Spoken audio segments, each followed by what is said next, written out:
and now it's time to go across the newspapers here in the country and figure out what big stories making headlines are this morning. We kick off on the Daily Trust newspapers. It says the army drone kills dozens of Maulud celebrants in Kaduna. And, you know, we're reading the story like it's just another day in Nigeria. I mean, okay. You know, almost sounds, you know, the same way we would announce that there's petrol scarcity in Lagos. You know, no Very big deal. heart-wrenching. No, it's not a big deal. Second bomb killed more people during rescue, say survivors. We buried 94, some mutilated, conveyed 66 to hospital, say residents. JNI, Finianu, community leaders seek compensation. Okay. Incident unfortunate, says military and Kaduna government. That's the thing. Is the lackadaisical attitude of the certain nonchalance? Because that's what it looks like. I keep talking about the value of the Nigerian life. Exactly. But there's something else, and I may be very wrong with this theory, but I would always share it. The value of the Muslim life. It's not. So I spoke about it yesterday on the international, scale. But it is the same thing even here in Nigeria, because we saw the same thing that happened when the Shiites were killed. If you remember in 2015, when the Shiites, more than 500 of them were murdered in Kaduna State, and Nigerians moved on.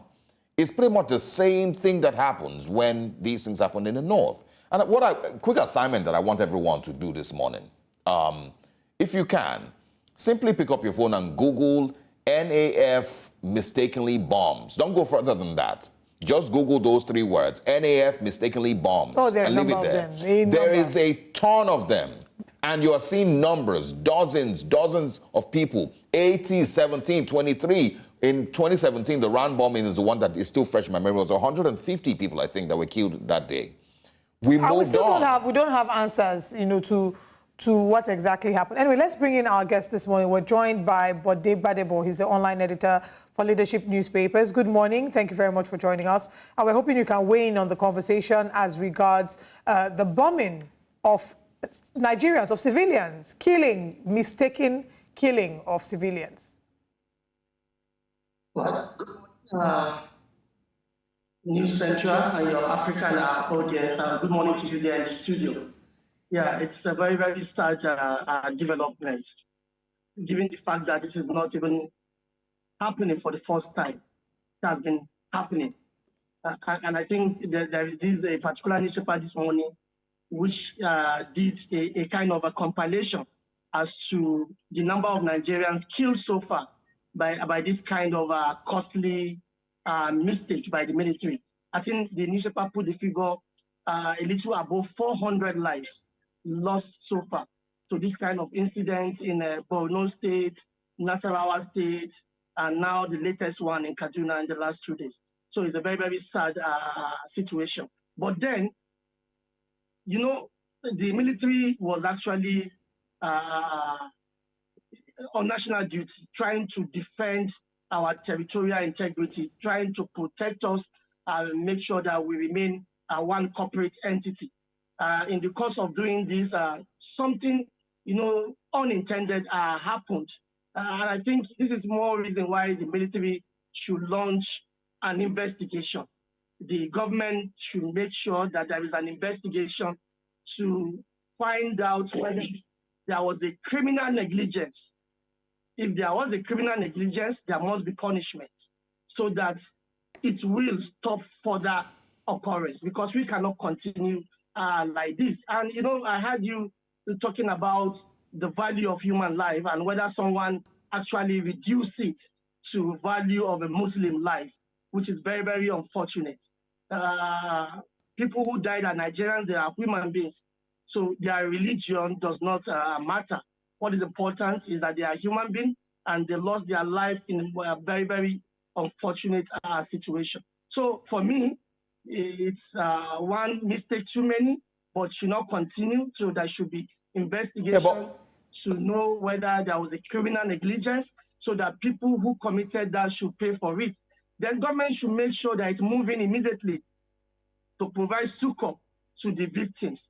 In their village, in the hospital, the victims should be attended to immediately. Yeah, I totally agree with you, Mr. Gbadebo. And the point I was making then, because now we're talking about there should be investigations, there should be questions asked, people should be punished if possible. But like you've said, this has happened one too many times. It's been happening over and over and over. And the Daily Trust, if you can look at the Daily Trust, even details as best as they can, the ones that have happened since I think it starts here in 2014.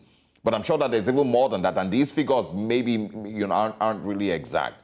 But it has happened that many times, and we don't remember that anybody has been punished. And that's the point that I'm making. That as much as, and yes, I agree, every life, regardless of your religion or tribe or or political affiliation, matters. But there's a reason that we so easily move on. Maybe it's my theory, and I might be wrong. No, it's not your theory, Osarogie. Just to further add to that, so we can quickly move to other papers. Investigations have been done in a number of these mistaken bombings. If you date as far back as, like you mentioned, 2014, 2017, there was one that was, I don't want to call names now, maybe when we get into the deeper conversation, but there have been investigations and nothing has come of it. Yeah, so that's why I say we can't continue like this. If there have been investigations in the past, we need to know what is the outcome of those investigations. What went wrong? What did they get wrong? And how do we stop such, costly mistakes? Then, the army told us yesterday that they were actually in pursuit of terrorists. So they have to tell us how, in the course of pursuing terrorists, and they mistook innocent Nigerians, for terrorists, to the extent of dropping bombs on them. I've listened to some of the victims, eyewitnesses from a foreign media, who granted interview to people on ground. They said, well, that incident happened around 9:30 in the night, and that there were 2 bombs dropped on them. A woman said the first bomb was dropped, yes, as a mistake, and while they were there to rescue their people, after 30 minutes, another bomb dropped on them. Sounds exactly like what happened in 2017. So sounds exactly like some of the reports. The military has a lot of things to explain in this circumstance, so that we will not continue. Right. I mean, Mr. Gbadebo, a lot of what you're talking about sounds exactly like the RAN situation Osarogie made mention of earlier. Some of the eyewitness accounts that we talked about there. But let's quickly move over to our next newspaper. Some people wouldn't hold their breath, when it comes to talking about having results from the investigations. We're not quite certain about what will become of that. But the Daily Independent newspaper is our next paper this morning. And on the front page of the Daily Independent newspaper, the big story there, of course, is still talking about the Nigerian military draws flags for frequent friendly fire. And that's a better heading. It's frequent friendly fire. That's what it's become, unfortunately. Army claims responsibility for bombing innocent Kaduna villagers. Over 85 killed, dozens injured. Search and rescue still ongoing. It's avoidable result of intelligence failure and tactical incompetence. Kaduna governor orders investigation into killing, calls for calm. We funded only 422 delegates to COP28. Federal government replies critics. NNPP backs court ruling, says Kano governor not registered member. Emefiele, Nigerians in US raised the alarm over human rights violation by Tinubu's government. Federal government settles 52 million naira fines, compensation for 399 inmates in Kaduna. COP28, Lagos secures financial deals for 2 waste conversion projects. Registration of underage voters. Court gives INEC 90 days to hand over officials for prosecution. 2 more stories here. Reps to make public participation in budget process compulsory, according to Speaker. And 15 billion naira new house for Vice President, shocking and disheartening, according to Peter Obi. Now, I'd like you to react to, we funded only 422 delegates to COP28.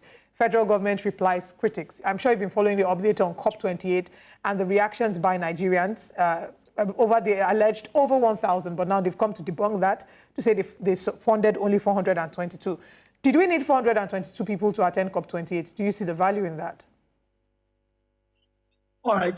Yes, that's a very, very good question. And I can tell you there are more important or germane questions we should be asking, whether it is 1,411 delegates or it is 422 delegates, as the federal government wanted us to believe. I think, like you said, whether did we need 422 to go to that gathering or not for 1 week? Well, for me, it's unnecessary. We don't need them. 1, this is a country currently in economic quagmire. This is the country where majority of citizens cannot afford 3 square meals. This is a country presently without infrastructure. As simple as electricity, we don't have. You know what is the state of our education sector? Yes, environment as we speak is in danger. There is no gainsaying the fact that our environment is in danger, no thanks to global warming. And global warming is as a result of our activities, the pollution, you know, by advanced countries, the industrial countries, what they are causing the environment. We are not even responsible, but we are at the receiving end, yes. And we need to be party to important gatherings where decisions, not just decisions, far-reaching decisions will be taken, like the Conference of Party, you know, the 28th edition holding in Dubai as we speak. But we don't need 422. And people should even be asking more questions. Why should President Tinubu's 2 children be part of Nigeria's delegation to that conference? In what capacity? In what role? And they will be funded by public funds. So what would they be doing for us? Which position are they occupying? People should be asking, why should 26 ministers be at such conference? 26 ministers, that is over 50% or thereabout of President Tinubu's cabinet. What are they doing at COP28 for 1 week? Why should a private businessman, El Shagori, attend that conference and registered as a Nigerian official, as a confidant of the president? Why? In whose interest? So these are the questions. It's even beyond the number. It's about getting value for money. Why should we spend public funds for this large delegation? And what kind of value are we be getting? Then in the first place, why do we even have the National Council for Climate Change?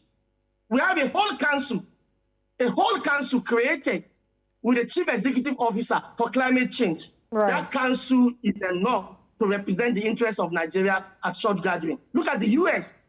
Number one, you know, one of the number 1 polluters is there, being represented by a special envoy, a former Secretary of State, John Kerry. John Kerry. All right, Vice President Kamala Harris will only attend that conference for only 2 days. Mr. Gbadebo. Only 2 days. Yeah. But in Nigeria, President Tinubu is leading over 400 delegations. The point is, claim to be representing NGOs and the rest of them. Yeah, the point, you know, and I think it's fact, is that there is no excuse whatsoever.